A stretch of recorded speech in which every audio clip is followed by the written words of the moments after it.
Pero may mas nakakatawa pa. Ang mas may nakakatawa ito mga bossing. Ang unemployment rate natin ay tumaas. Ibig sabihin 2.54 million, ha? Ayan, from 196 in September naging 2.54 million yung itinaas ng September. 1.97 million noong October 2024. So, ibig sabihin, mas maraming mga Pilipino ngayon ang walang trabaho. Kaya siguro, yung iba pumapasok na sa mga sex trade. At baka sakali mabigyan ng tip ng mga senador. Ganyan. Pero malaking malaking problema ito mga Pilipino. Kasi napakayabang ng administrasyon na ito na sinasabi nila maganda ginagawa nila sa bayang Pilipinas, sinasabi nila maayos ang ekonomiya, pero nakita ninyo, pababa yung employment rate natin at pataas ng pataas yung mga walang trabaho sa Pilipinas. Diyos mio. Akala ko ba maganda ang ekonomiya tapos walang trabaho yung mga tao sa Pilipinas? Ano ba talaga? Paano ngayon iti-twist ni Claire Castro ito at paano ngayon pasisinungalingan ni Bongbong ito? Palagay ko hindi alam ni Bongbong to. Pero kung sakali man alam niya to, matigas ang mukha nun, walang pakialam yun. Kahit naghihirap ng mga Pilipino, sasabihin pa rin ng mga Marcos magnanakaw na yan na maayos ang Pilipinas. Pero dito makikita, coming from GMA News, na yung ages 15 and above na mga Pilipino ay walang trabaho. Karamihan or tumaas ang porsyento ng walang trabaho sa Pilipinas. Diyos ko, tangina kasi. Puro magdanakaw yung mga nasa Pilipinas Kaya ganyan So dito makikita mo talagang palubog tayo. And natatandaan ninyo si Bongbong Marcos nung unang 2 taon niya, walang ginawa yan kundi magbiyahe na magbiyahe.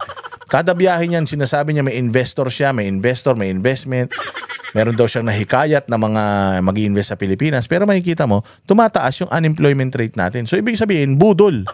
Yung sinasabi niya, mga pangako sa kanya na investment, wala nga. Pulbos. Di ba?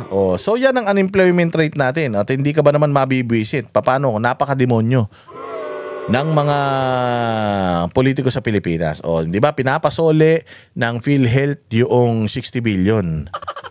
Pinapasole. Ngayon, nagastos na kasi yun Kaya ngayon yung sinasabi natin na ginigisa tayo sa sarili nating mantika. Mabilis daw maibabalik, sabi nitong putang inang garin na ito, mabilis daw maibabalik yung pera na ninakaw sa PhilHealth. Kung kukunin daw sa 2026 budget, imaginein mo. Kinuha nila, nilagay nila sa mga palpak na flood control projects yung mga pera. Tapos ngayon, kukunin sa taong bayan yung pangbayad. Sinisingil ng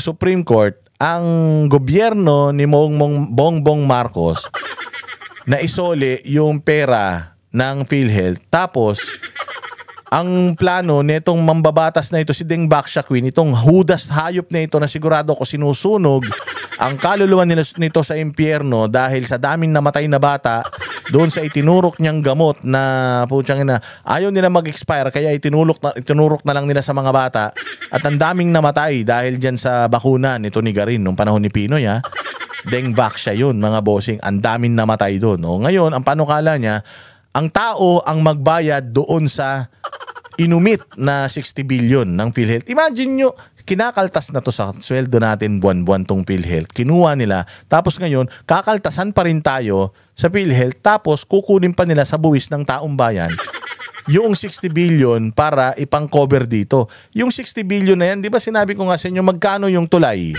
Magkano yung tulay na ginawa sa Bukana Bridge? Yung Bukana Bridge, 3.5 billion. 3.5 billion. Ilang tulay sana magagawa nito? Imagine mo, imbis na mapunta yung pera na yan sa serbisyo, mapupunta sa buno ng utang ng putang inang administrasyon ni Bongbong Marcos na magnanakaw.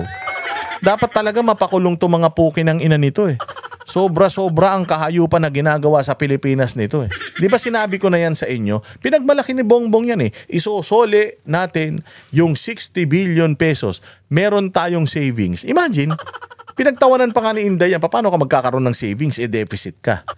Naisoli na ba ni Bongbong Marcos yun? Simula nung ipinangako niya yun? Hindi pa. Anong plano nila? yung budget sa 2026, yung pera natin dyan, kukunin natin yung 60 billion, babayaran natin to. Kanino bang pera yung budget sa 2026? Di ba sa atin? Bakit hindi sila ang magbayad? Sila naman ang nagnakaw niyan. Bakit kailangan ipasan na naman nila sa balikat ng mga Pilipino na magkanda kuba na nga, babayaran pa natin yung mga corruption nila? Sobra-sobra talaga. Kaya po ewan ko itong mga taga Iloilo, bakit binoboto nyo? Ito si Garin. Ang ina, ito sindikato ito.